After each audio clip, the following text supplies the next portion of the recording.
खाने में ऐसी क्या चीज लें या किस चीज को बहुतायत करें जिससे कब्ज की समस्या ना हो। जो हरड़ जलापा है ना, उसको जब आप खाओगे ना, आप भूल ही जाओगे कि कब्ज नाम की कोई चीज भी होती है। लोग खाना खाते हैं, उसके बाद गटक पानी पीते हैं, ठंडा नहीं पीना चाहिए। मेरी आदत है। हाँ, आप पानी में दही मिलाया करो। और रात को जो लोग दूध पी के सोते हैं या दूध के साथ त्रिफला ले लेते हैं, उनको कभी कब्ज नहीं होती। नमस्कार दोस्तों, मैं हूं दीपक चौरसिया। आपने मुझे कई मुद्दों पर देखा है, आपने कई टेलीविजन स्टूडियो में मुझे एंकर करते हुए देखा है, एक्सपर्ट के तौर पर देखा है, साथ ही साथ डिबेट करते हुए देखा है। लेकिन आज मैं कुछ अलग करने वाला हूं। आज मैं एक ऐसे शख्स से आपको मिलाने वाला हूं जिसे आयुर्वेद का जादूगर कहा जाता है, नुस्खों का किंग कहा जाता है। तो डॉक्टर गोयल हमारे साथ हैं। डॉक्टर गोयल हमें बताएंगे क्या क्या रामबाण नुस्खे हैं, खाने में ऐसे क्या क्या प्रिकॉशंस रखें, क्या क्या ऐसी सावधानी रखें वैद्य जी जिससे कब्ज की समस्या कम हो जाए, क्या क्या खाने में अवॉइड करें। मैं बताता हूँ। अभी जैसे लोग खाना खाते हैं, उसके बाद गटक पानी पीते हैं, ठंडा नहीं पीना चाहिए। मेरी आदत है। हाँ, आप पानी में दही मिलाया करो। छाछ। हाँ, छाछ वो चलेगा। छाछ बना के पियो या फिर तक्कड़ बना के पियो। आधा गिलास दही, आधा गिलास पानी चम्मच से घोला और पी लिया, उसमें कुछ मत डालो। आप देखेंगे जिंदगी अलग हो रही है दुनिया से। और दूसरी चीज, जैसे उड़द की दाल है, माँ की दाल, राजमा, जिसको कब्ज है उसको बायबादी वाली चीजें छोड़ देनी चाहिए, क्योंकि उसका बात दोष हो गई होगा। माँ की दाल, राजमा, आलू, चावल, अरबी, भिंडी, सफ़ेद चने। देखो मेरे को कैसे याद है ये चीज़ें, है ना। तो क्यों याद है कि मैं पूरा दिन बताता हूँ लोगों को। और ये 5-6 चीज़ें हैं जी, 7 चीज़ें, अगर वो लाइफ से काट ही दे तो बहुत बढ़िया। नहीं काट सकते तो कम कर दे इनको। और यदि खाना भी है तो दिन में दोपहर को खाया जाए तो ठीक, अगर रात को खाएंगे फिर प्रॉब्लम, सुबह खाएंगे तब पेट भारी हो जाता है। तो ये चीज़ें जो है अवॉइड की जाए तो कब्ज का रोग जो है वो काफ़ी कटता है, क्योंकि कब्ज के कारण ही आजकल लोगों का लीवर खराब हो रहा है। आपने देखा होगा,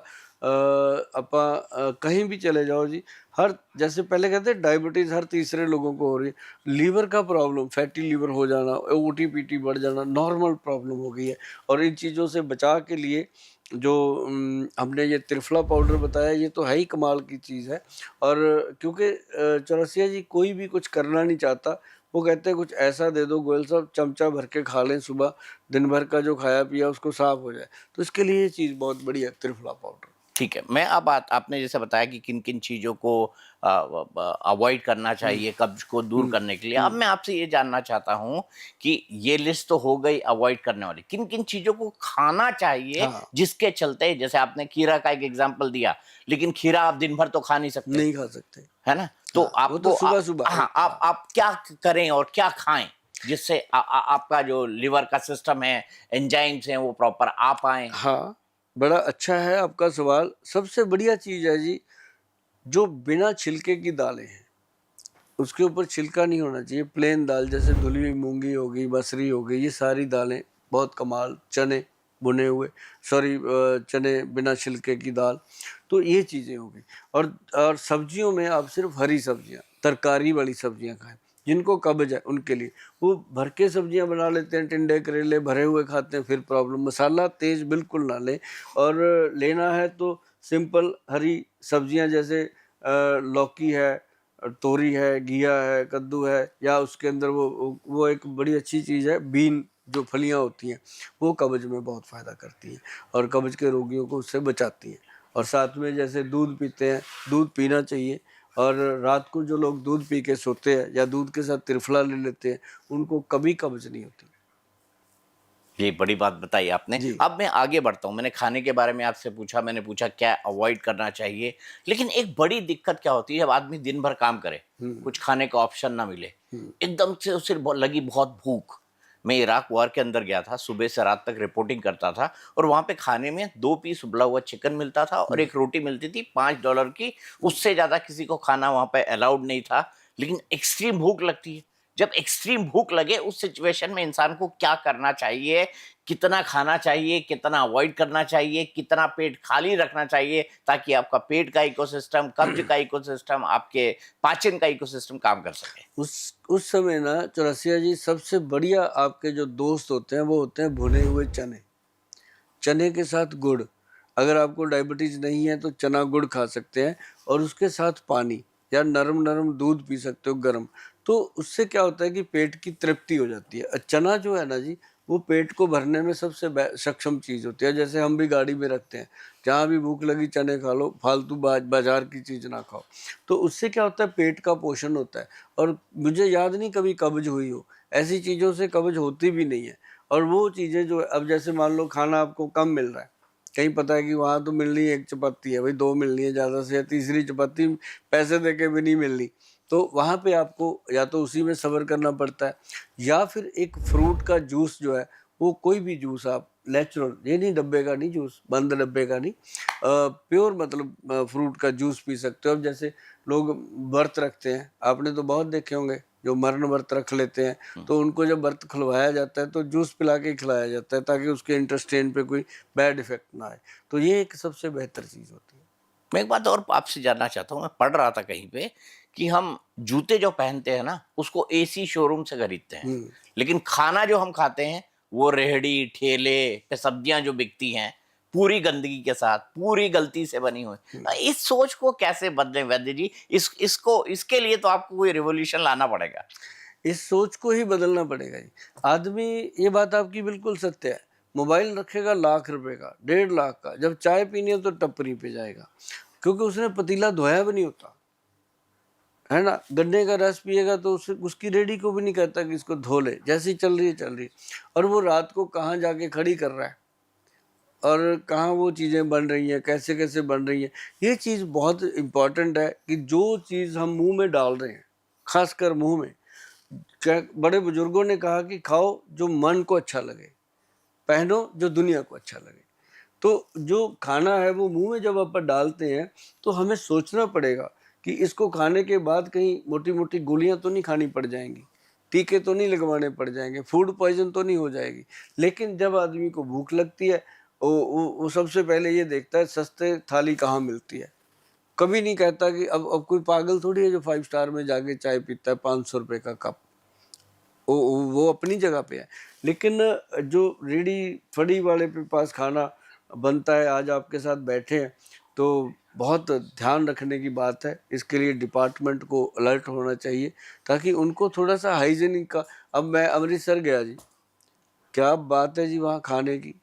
वहाँ जाके मुझे लगा कि लोगों को और कोई काम ही नहीं है, बनाने वालों को बनाने से बेल नहीं मिलती, खाने वालों को खाने से बेल नहीं मिलती। और कनक की रोटी मिलना वहाँ समझो कि बहुत मुश्किल बात है। कनक की रोटी मिलना, वहाँ सब मैदे की रोटी बन रही है।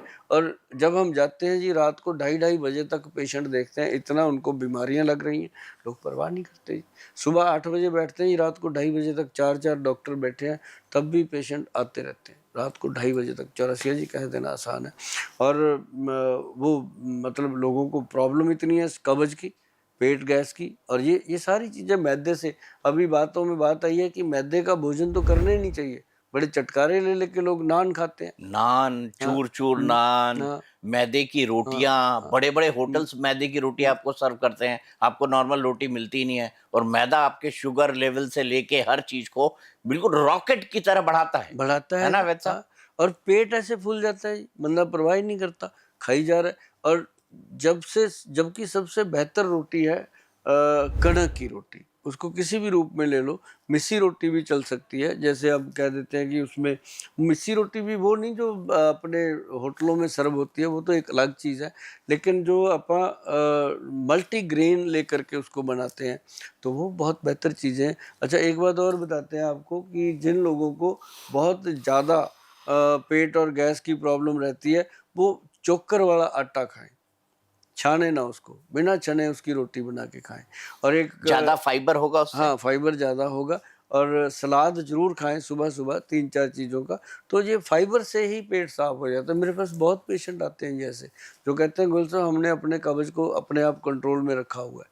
तो अभी जैसे हमने पीछे एक वो दिया था, क्या नाम लेते हैं, एक पाउडर दिया था, उसका नाम दिया था हमने कब्ज नाश करके। उसका जो कब्ज नाश पाउडर था वो ग्रैनुअल में बनाया जी। उसके अंदर ना एक जड़ी बूटी है, बहुत सारे वैद्य उसका जिक्र करते हैं, बहुत सारे नहीं भी करते, लेकिन खुल के किसी ने आज तक उसका जिक्र नहीं किया, क्योंकि वो कोई नहीं चाहता होता कि मेरे नुस्खे किसी को पता चले। लेकिन मैंने आज तक ना चौरसिया जी अपने अपने नुस्खे जितना मुझे ज्ञान है मैंने बांटा है, कहते हैं बांटने से बढ़ता है, तो बड़ा ही है जी मेरा तो। और वो देखो आप उसके अंदर ना एक सकरूनिया जड़ी बूटी है, सकरूनिया, ये बहुत कॉस्टली जड़ी बूटी है, ये इतनी सी लेनी होती है मटर के दाने जितनी, उसका ग्रंथों में जिक्र है, आपको कभी दिखाएंगे ग्रंथ में लिखा हो उसका नाम जो बुजुर्गों ने लिखा है। उसका ना मोदक बनता है जी ऐसे, लड्डू टाइप मोदक, पूरी दवाई का, तो उसका नाम दिया नजर बट्टू, वो उसका नाम ही रखा हुआ है नजर बट्टू की, ये पेट की नजर उतारता है। तो उसको ना जी जब देते हैं हम पेशेंट को कि इसमें से ऐसे तोड़ के मटर के दाने जितनी रात को चूस के खा लो, देसी घी में बनता है वो, तो साथ में थोड़ा सा दूध गर्म पी सकते हो, पी लो, नहीं तो ऐसे ही लेके आप सो जाओ। तो कई बार वो रात को भी उठा लेता है, पेट साफ, वन टाइम वो पेट साफ करता है जी। और जिनको दिया, किसी ने 3 महीने खाया, किसी ने 4 महीने खाया, उनकी परमानेंट ये प्रॉब्लम ठीक हुई। ये एक ऐसी जड़ी बूटी का नाम मैंने इसलिए लिया कि जिस भी आदमी को समझ आ गई वो ले सकता है इसको अपने घर में, पंसारियों से मिल जाती है अक्सर। ठीक बात। अब मुझे आपसे ये समझना चाहूँगा कि आपने बताया क्या लेना चाहिए, क्या नहीं लेना चाहिए। अनुशासन, डिसिप्लिन किस तरीके का होना चाहिए? क्योंकि कब्ज़ एक शाश्वत समस्या है, कॉन्स्टिपेशन एक शाश्वत समस्या है। लोग तो वो फ़िल्म का गाना भी बताते हैं कि कॉन्स्टिपेशन को डिफ़ाइन करना होगा तो कौन-सा गाना होगा? जुदा होके भी तू मुझ में कहीं बाकी है। मतलब मज़ाक-मज़ाक में लोग कहते हैं, ये एक तरह का जोक है कभी कब्ज़ के आती बारे में। नहीं कभी आती हाँ, है। एक गाना था संजय कपूर का, अच्छा, आती नहीं, तो उसका जोक ही बन गया था। वो गाने का मीनिंग था, वो क्या? अपनी प्रेमिका को ढूँढता था, लोग बोलते हैं मुझे पॉटी नहीं आती, मैं क्या करूँ? तो वो गाने का बड़ा मज़ाक भी बना था। ये 90s की बात मैं आपको बता रहा हूँ। अक्सर ना ये है प्रॉब्लम, देश की प्रॉब्लम है ये, मतलब कि अपने पूरे देश की प्रॉब्लम है कब्ज की।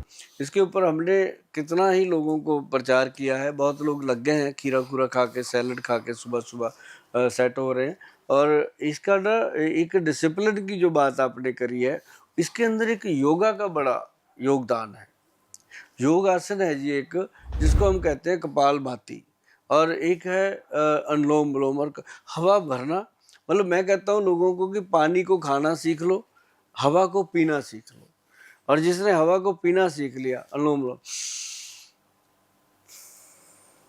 ये, और एक कपालभाति, और जो दो चीजें हैं जी, आदमी को ना तो बीपी आएगा कभी हाई, और ना ही कभी कब्ज होने की संभावना होगी। टाइम है नहीं, करते नहीं है। अब हमारे जैसे घर से मैं 5 बजे निकलता हूँ, जिस दिन दिल्ली आना है तो मैं गाड़ी रोक के करता हूँ साइड पे, तो भाई काम तो करने हैं, जो जीवन को चलाना है, तो हर रोज की आदत है। जैसे दारू पीने वाले को पैग लगाने के बिना नहीं आता चैन, जो एक्सरसाइज करता है, चाहे वो योगा करता है कोई, उसको उसके बिना तोड़ लगती है कि आज मैंने किया नहीं। तो मतलब ये बॉडी है जी, इसको जहाँ लगा लो, जो इसको समझा दो, ये वैसे ही चलती है। इसके अंदर इतना ईगो है कि ये अपनी बात मनवा के ही रहती है, चाहे आदमी को नशे की लत हो वो करके ही रहेगा, चाहे कहीं से खोद के लेके आए। तो ये है। मैं आपसे एक बात जानना चाहूँगा, आपने कई सारे मरीजों को ठीक किया, लाखों करोड़ों मरीजों को अभी तक ठीक किया होगा। कोई एग्ज़ाम्पल बताएँगे जो एक्सट्रीम कब्ज़ियत का शिकार आपके पास आया और आपने उसके साथ क्या-क्या नुस्खे करे जिसके बाद उसको बहुत राहत मिली? कोई एग्ज़ाम्पल आपके दिमाग में आता हो, कोई उदाहरण आपके दिमाग में आता हो? मैं बताता हूँ, मेरे पास ना अक्सर लोग पंजाब में आते हैं जो जो नशा करते हैं। एक लड़का था पूरा यंग, और हट्टा कट्टा पूरा, आके कहता है गोयल साहब बस मुझे ना मेरी कब्ज हटा दो, नशा तो मैं अभी छोड़ दूँ, ऐसी उसकी हालत। मैं कहा कोई बात नहीं, मैंने उसको दवाई दी, क्योंकि हमारी जो नशा छुड़ाने की औषध है ना जी, वो बहुत कमाल है, वो मतलब साइंटिफिक ही है, लोगों को पता है कि ये ठीक है, पेटेंट है गवर्नमेंट से।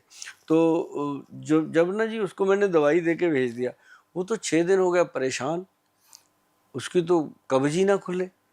6 दिन के बाद वो दोबारा आ गया, हरियाणा से था, काफ़ी दूर से, चंडीगढ़ से 300-400 किलोमीटर था उसका। बेचारा दोबारा आया, आके वो मेरे पास बैठ गया, कहता गोयल साहब मेरी कब्ज नहीं टूट रही, मैं यहाँ तक भरा पड़ा हूँ, मेरा कुछ करो। तो हमने ना जी वो जो हमारी सकरूनियाँ भी दे दी, सब कुछ दे लिया जी, वो लॉक ही ना खुले उसका। मैं कहा यार ये कैसा पंगा हुआ। तो फिर हमने ना जी क्या किया, हमारे पास एक ऑयल आता है, वो ओरिजिनल कस्टर ऑयल का ऑयल है जी, ओरिजिनल, मतलब जैसे वो गंजला सा, पानी जैसा नहीं, पूरा वो गंदा वैसे जैसे निकाला होता है। मैंने कहा यार ऐसे करो, दूध में घोल के इसको 2 चम्मच पिलाओ। चरसिया जी वो 3 घंटे तक टॉयलेट में रहा वो, और बाहर आके ना उसने मुझे जोर से जप्पी पा के थैंक यू बोला, कहता गोयल साहब जिंदगी बन गई मेरी तो। मतलब ऐसे कब्ज खोल ले। और ऐसे कई पेशेंट मेरे पास बाहर से आते हैं, फॉरेन से, उधर बड़ी प्रॉब्लम है जी। वो कई तो ऐसे आते हैं जी, एक पेशेंट आया मेरे पास, कहता है मुझे 21-22 दिन हो गए मैं टॉयलेट नहीं गया। मैं कहा यार फिर कैसे करते हो? दिमाग हमारा भी चकरा जाता है कई बार, अब नहीं चकराता क्योंकि अब तो ऐसे लोग आते रहते हैं। तो फिर उनको भी ऐसे ही, कईयों को तो ये अकेली जो हमारी ये है ना जी, अपना मोदक टाइप जो लड्डू सा बना हुआ है, उसका नाम KN मोदक रखा है, कब्जनाश, हम KN का मंत्र हमने कब्जनाश ही रखा हो, तो वो जब हम देते हैं उसी से खुल जाती है। और कब्ज के मतलब हमने बड़े बड़े लॉक खोले हैं जी बिना अनीमा किए। तो जिस जहाँ अनीमा काम नहीं करता वहाँ पे ये चीज़ें काम करती है। एक बात आपसे और जानना चाहूंगा, साइड इफेक्ट क्या है? कब्ज के साइड इफेक्ट अलग अलग तरह के क्या हो जाते हैं? ये तो आदमी सुबह जब इस तरह से माहौल नहीं बनता है ना, तो आदमी परेशान हो जाता है और वो परेशानी उसके दिन भर चलती है। ऐसा मैंने कई लोगों को देखा और कई लोगों को बात करते हुए महसूस किया, खुद भी महसूस किया। एक तो चौरसिया जी उसकी ज़िंदगी स्लो हो जाती है, उसका काम करने का मन चले ना चले, रोड छोड़ो यार, ऐसा स्लो हो जाता है। दूसरा, उसका ब्रेन जो है वो स्ट्रेस से भरा रहता है 24 घंटे, उसको दिमाग पे बोझ रहता है इस चीज़ का। तीसरा, उसको शुगर होने का खतरा, उसको फैटी लीवर होने का खतरा, उसको किडनी का कमज़ोर होने का खतरा, क्योंकि जो खाया वो हजम तो हुआ नहीं, वो तो मल बन के पड़ा है, तो उसके जो पोषण मिलना है शरीर को वो मिल नहीं रहा, इसलिए उसको जो है मेनली स्ट्रेस जो है वो बढ़ जाता है। तब जा कर के उसको लगता है कि भगवान इससे मेरा पीछा छुड़ाओ, कुछ करो। तो फिर वो डॉक्टरों के चक्कर, अच्छा एक कब्ज का पेशेंट जल्दी डॉक्टर के पास नहीं जाता, वो 100 रुपए का चूरन खरीदने की आदत पड़ी होती है उसको, एक चमचा तो खाने आप की। ये बताइए, 100 रुपए का चूरन खरीदना चाहिए या नहीं खरीदना चाहिए? मैं कहता हूँ बिना डॉक्टर की सलाह से उसको कुछ ऐसा लेना नहीं चाहिए। कब्ज को मामूली मत समझो, कब्ज का ट्रीटमेंट होता है, बढ़िया चीज़ें वैद्य जब देते हैं तो वैद्य से लो। मैं कहता हूँ छोटी जंग हरड़ ही काफ़ी है। और अच्छा एक चीज़ और चरसिया जी मैं आपको बता दूं, आप खुद भी कभी आजमा के देखना, लाखों लोगों को बताया, ऐसे ही बता दिया बैठे बैठे, क्योंकि जिनको बताते हैं वो लोग ठीक होते हैं। ग्रंथ में लिखा था, पढ़ा मैंने, मेरे दिमाग ने भी उसको माना नहीं बात को। मैं कहा यार हो नहीं सकता। क्या था कि मलट्ठी का 1 चम्मच पाउडर लेके रात को खा लो, सुबह पेट साफ हो जाता है। जबकि हमारे मलट्ठी किस लिए ली जाती है? गला साफ करने के लिए, खांसी जुकाम के लिए मलट्ठी। अब मलट्ठी का पाउडर लेने से पेट साफ होता है, मतलब ये भी एक अपने आप में एक बहुत बड़ी औषध है मलट्ठी पाउडर। तो मैं, आप नुस्खों के किंग है, तो मुझे 3-4 नुस्खे और बताइए जिससे आप अपने पाचन की समस्या, कब्ज की समस्या, और रामबाण नुस्खे जो आपके ट्रेडमार्क हैं, जो आपके फेवरेट हैं, जिसके बारे में आप प्रोडक्ट्स भी बनाते हैं, क्योंकि मुझे पता लगा कि आपकी तो कई सारी चीजें हैं, लोगों को आप गाइड करते हैं देश और विदेश के। हमारे 450 के करीब प्रोडक्ट हैं। और ये एक चीज़ और बताऊं जी, जो कब्ज है ना, इसका सीधा सीधा जो लिंक है वो आपके लीवर से होता है। अगर आपका लीवर ठीक कर दिया जाए, अब लीवर के लिए बताऊं मैं आपको, अभी अपने सरकार ने उसको लैब टेस्ट करके अपनी मेल पे डाला है, अपनी साइट पे डाला है। हमारा एक प्रोडक्ट था, उसको क्लिनिकली लैब टेस्ट करके उसका ट्रायल टेस्ट हुआ, तो वो है लिव एक्शन के नाम से कैप्सूल बना है। और उसका मैं फार्मूला बताने से कभी नहीं चूकता, क्योंकि वो बन जाता है घर में बड़ी आसानी से। उसके अंदर डालते हैं हम कालमेघ, कुटकी, चिरायता और भूमि आंवला। ये चारों चीज़ें, मेरी बात सुन लो भैया, रसिया जी बैठे हैं, इनको लिख लो। फ़ोन करके आप पूछते हो, फिर समय नहीं होता, फिर आपको नाराज़गी होती है कि गोयल साहब बातें तो अच्छी करते हैं, फ़ोन तो उठाते नहीं। सच में नहीं उठाया जाता। आप इसको सेव कर लो, लिख लो। जब आप पंसारी को दिखाओगे ये चारों चीज़ें वो आसानी से दे देगा। कालमेघ, कुटकी, चिरायता और उसके अंदर भूमि आंवला, ये चारों चीज़ों को डाल के हमने बनाया जी ये कैप्सूल। और ये लीवर को एकदम खोल देता है। लीवर के अंदर ओटीपीटी बढ़े हुए हों, एसजीपीटी मतलब जीजीटी बढ़े हुए हों, यहाँ तक ये काम करता है। और जिन लोगों को वो होता है, क्या नाम लेते हैं अपना, जॉन्डिस का सिम्टम आता है या हेपाटाइटिस का आता है, उनके लिए हमारा एक वो आता है जी भू अमृत पाउडर। उसमें देखो भूमि आंवला डाला हुआ, साथ में उसके अंदर हमने प्रबाल पिष्टी और मुक्ता शुक्ति पिष्टी डाली, गर्मी शांत पेट की। और ऐसी चीज़ें हम देते हैं ना जी लोगों को। मैं कहता हूँ कमाल है चौरसिया जी की, कोई भी ऐसा कंट्री नहीं है जहाँ से, अब हमारी ओपीडी होती है 150-200 पेशेंट की, 80% पेशेंट, सॉरी हाँ 80% पेशेंट हमारा बाहर का होता है, इंडिया से। और बाकी सारे लोकल होते हैं। क्यों? क्योंकि उधर ऐसी बीमारियां बहुत हैं और दवाइयां वहाँ देते ही नहीं डॉक्टर, देते ही नहीं है। कहते हैं चलो ठीक हो जाएगा, ये कोई बीमारी थोड़ी है, कब्ज की दवाई मांगो देते ही नहीं, कहते जो कोई बीमारी है, बंदा पागल हो रहा होता है। तो ये चीज़ें बहुत फ़ायदा करती हैं और जितने भी लोग प्रोग्राम देख रहे हैं, सुन रहे हैं, उन सबको एक चीज़ और बताता हूँ कि एक तो फैटी लीवर के लिए आपको कभी भी कोई समस्या हो तो हमारा जो चैनल है www.vaidwan.com पे जाएं, सारे घरेलू नुस्खे उस पर लिखे हैं। गोयल साहब के नुस्खे नाम से एक चैनल है, उसमें नुस्खों से भरा पड़ा है। उस पर भी आप लोगों ने बड़ा प्यार किया, 13 लाख से ज़्यादा लोग उस पर आ गए हैं देखने के लिए नुस्खे। तो मतलब वो मेरी इच्छा होती है कि हर घर में ना चौरसिया जी अपने नुस्खे पहुंच जाए। जैसे हमने डायबिटीज़ का नुस्खा पहुंचाया लोगों तक, और वो भी बहुत रामबाण नुस्खा है जी, बताया कई चैनलों पे, जिसके अंदर एक तो वो डाला हुआ है, क्या नाम उसको लेते हैं, सबसे पहले उसमें काली हल्दी, फिर अम्बा हल्दी, फिर दारू हल्दी, फिर उसके अंदर डाला व्हीट ग्रास, फिर मोरिंगा पाउडर, फिर गुड़मार बूटी, फिर मेथी दाना, फिर जामुन की गुठली और बेल के पत्ते, और 10वीं चीज़ जो डाली ना जी वो कमाल, कॉटन सीड। जो कॉटन सीड के अंदर छोटी सी गिरी होती कपास है, का बीज। कपास का बीज, वो डाला जी। मतलब 900 ग्राम तो बना 100 ग्राम डाल के, और 900 ग्राम के अंदर हमने डाला 10 ग्राम कपास का बीज, क्योंकि ज़्यादा डालते हैं फिर वो गले को ड्राई करता है। तो वो ना जी पेनक्रियाज के बीटा सेल को एक्टिव करता है, ताकत देता है, और पेशेंट की मतलब यहाँ तक देखा है हमने कि जो एलोपैथिक दवाइयाँ हैं वो कम हो जाती हैं, और उसको मतलब फिर उसके बाद जो एनर्जी मिलती है बॉडी में वो बाकमाल होती है। तो आपसे इतनी सारी बातें की वैद्य जी, गोयल साहब, बहुत अच्छा लगा। आपके नुस्खे जो है मैं चाहता हूँ कि घर घर में पहुंचे, बिल्कुल, क्योंकि ये सबसे बड़ी दिक्कत है। जो आज हमने कब्ज और पाचन की समस्या की बात की, ऐसे ही और अन्य विषयों पर भी आपसे बात होती रहेगी और हमारा ये बातचीत का सिलसिला इसी तरह से जारी रहेगा। आप आए मेरे साथ, आप जुड़े, आपने बात की, आपका बहुत बहुत धन्यवाद। मैं सिर्फ आपका यही कहना चाहूँगा कि सब लोग स्वस्थ रहें और मस्त रहें। मस्त रहे।